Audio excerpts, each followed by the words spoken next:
Star plus के latest show झनक में एक ऐसा मोड़ आ चुका था जिसने दर्शकों की सांसें रोक दी थीं। अब यह कहानी सिर्फ भावनाओं, बलिदानों और आंसुओं की नहीं रही, बल्कि यह न्याय की लड़ाई में बदल चुकी थी। एक ऐसी लड़ाई जिसमें हक और अधिकार के लिए संघर्ष हो रहा था। आने वाले एपिसोड में जो कुछ भी होने वाला था, वह झनक और उसके परिवार की पूरी दुनिया को तहस-नहस करने वाला था। अर्शी और आदिति की तरफ से यह समझा जा रहा था कि झनक अब उनके रास्ते से हमेशा के लिए हट चुकी है। वे सोचते थे कि उन्होंने झनक को अपनी जिंदगी से निकाल फेंका है, लेकिन वे यह भूल चुके थे कि झनक अब वह डरीस्मी लड़की नहीं रही थी। वह नूतन की बेटी थी और अब अपने पिता अनिरुद्ध से वह हक मांगने आई थी जो उसे जन्म से मिलना चाहिए था।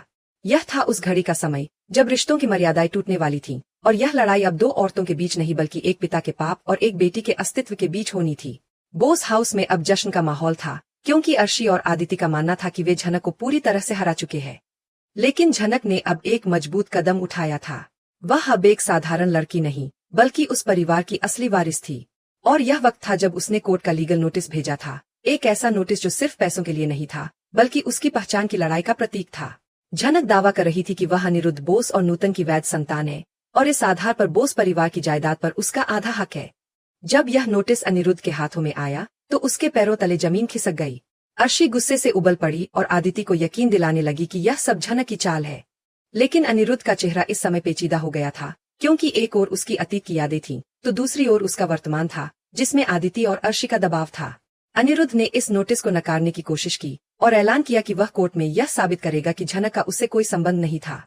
लेकिन उसकी यह आशा भी थी कि उसका दामाद एसपी ऋषि इस केस को दबा देगा, क्योंकि वह अब बोस परिवार का हिस्सा था। वही ऋषि, जो एक सख्त और ईमानदार पुलिस अफसर था, यह सब कुछ देख रहा था।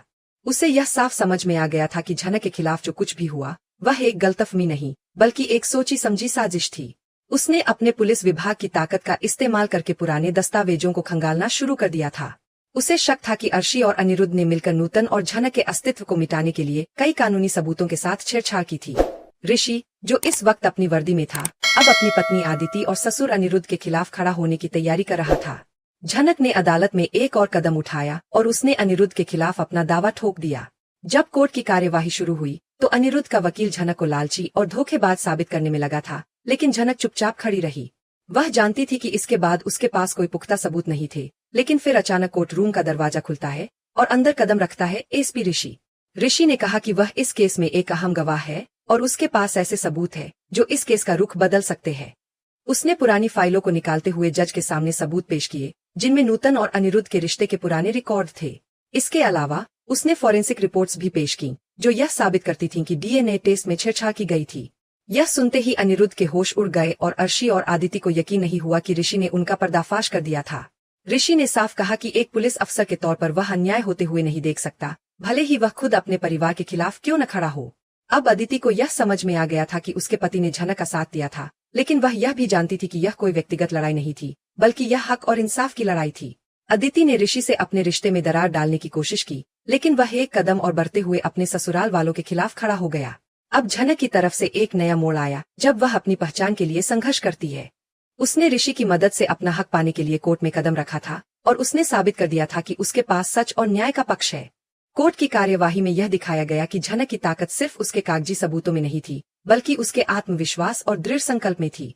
आखिरकार न्याय की जीत हुई और आदिति को यह एहसास हुआ कि उसके परिवार ने झूठ बोलकर उसके जीवन को दांव पर लगाया था। अब झनक और ऋषि दोनों एक टीम बनकर खड़े थे, और उनका यह संघर्ष अब सिर्फ एक परिवार के खिलाफ नहीं, बल्कि सिस्टम के खिलाफ था। आने वाले एपिसोड में हम देखेंगे कि यह कहानी अब किस मोड़ पर जाएगी और कैसे ऋषि और झनक का संघर्ष बोस परिवार के लिए एक नए युद्ध का रूप लेगा। झनक की कहानी अब एक नए मोड़ पर पहुंच चुकी है। ऋषि ने अनिरुद्ध की साजिश का पर्दाफाश कर दिया है, लेकिन अब आदिति के लिए एक बड़ा संघर्ष खड़ा हो गया है। आदिति, जो पहले झनक से नफरत करती थी, अब खुद को एक बड़े संकट में पाती है। वह खुद को कमरे में बंद कर लेती है, डिप्रेशन का शिकार हो जाती है। उसे समझ नहीं आता कि वह अपने धोखेबाज पिता का साथ दे या अपने न्यायप्रिय पति का। इस बीच अनिरुद्ध हार्ट अटैक का नाटक करने का भी मौका खो बैठता है, क्योंकि उसकी साजिश पूरी तरह से बेनकाब हो चुकी है। लेकिन कहानी यही नहीं रुकती। झनक ऋषि को फोन करती है और एक बहुत ही भावुक दृश्य में वह कहती है, ऋषि, तुम मेरे लिए अपना घर क्यों बर्बाद कर रहे हो? अदिति तुम्हारी पत्नी है, उसे तुम्हारी जरूरत है। ऋषि का जवाब आता है, झनक, अदिति मेरी जिम्मेदारी है, लेकिन तुम मेरी अंतरात्मा की आवाज हो और मैं उस आवाज को अनसुना नहीं कर सकता। यह संवाद दर्शकों को इस ओर इशारा करता है कि ऋषि के दिल में आज भी झनक के लिए वही जगह है जो कभी नहीं बदल सकती। इसके बाद रिपोर्ट आने का दिन तय हो जाता है, लेकिन अनिरुद्ध अब एक और खौफनाक कदम उठाने जा रहा है। उसे लगता है कि अगर झनक को खत्म कर दिया जाए तो उसकी सारी मुसीबतें खत्म हो जाएंगी। वह एक गुप्त नंबर से एक प्रोफेशनल किलर को हायर करने का फैसला करता है, लेकिन अनिरुद्ध यह नहीं जानता कि ऋषि ने झनक की सुरक्षा बढ़ा दी है। और फिर एक चौंकाने वाला मोड़ आता है।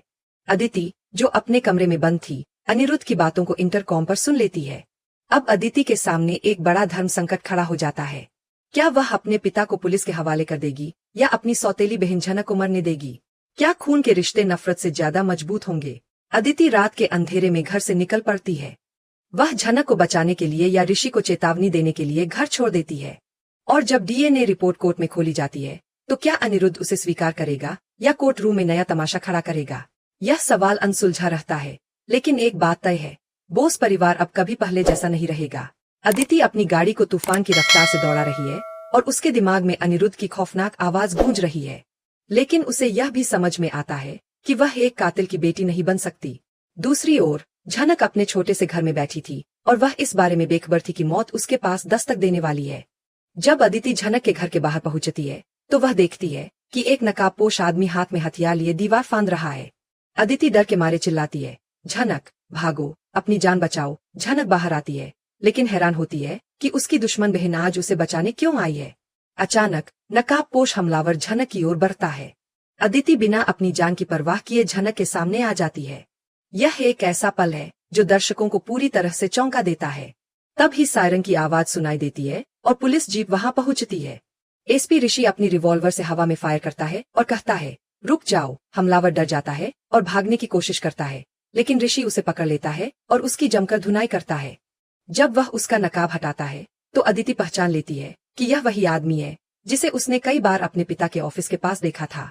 ऋषि उस गुंडे से पूछता है, तुझे किसने भेजा है? डर के मारे वह सब कुछ उगल देता है, मुझे अनिरुद्ध बोस ने भेजा है। यह नाम सुनते ही वहां खामोशी छा जाती है।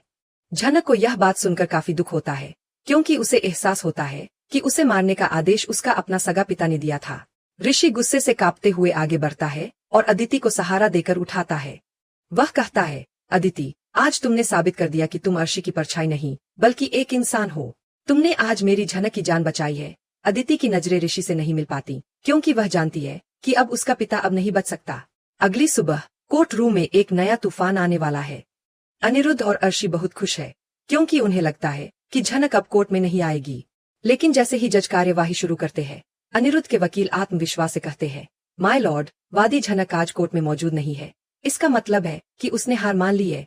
लेकिन तभी कोर्ट के दरवाजे पर झनक खड़ी होती है। वह जिंदा और सलामत है और उसके पीछे ऋषि खड़ा है। सबसे बड़ा झटका तब लगता है जब अनिरुद्ध देखता है कि ऋषि के साथ अदिति भी खड़ी है और वह झनक के पक्ष में खड़ी हो जाती है। कोर्ट रूम में सन्नाटा पसर जाता है। ऋषि उस गुंडे को कटघरे में खड़ा करता है और जज के सामने पूरी रात की घटना का ब्यौरा देता है।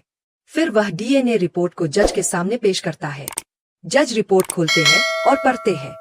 पूरी कोर्ट में सबकी सांसें थम जाती है, क्योंकि यह साबित हो जाता है कि झनक अनिरुद्ध बोस और स्वर्गीय नूतन की जैविक पुत्री है। रिपोर्ट के बाद जज आदेश देते हैं कि अनिरुद्ध बोस को तुरंत गिरफ्तार किया जाए। अनिरुद्ध के पास कोई बचाव नहीं है और उसे गिरफ्तार कर लिया जाता है। अदिति के चेहरे पर शर्मिंदगी है और वह धीरे धीरे वहां से निकल जाती है। वह जानती है कि अब उसके लिए इस परिवार में कोई जगह नहीं है।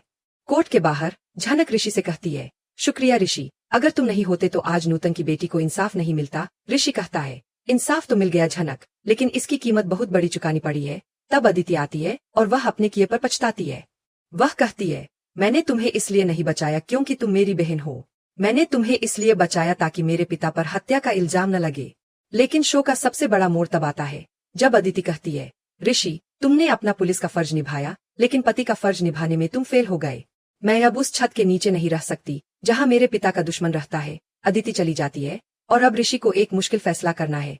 झनक या अदिति, दोनों ही उसके जीवन का हिस्सा है।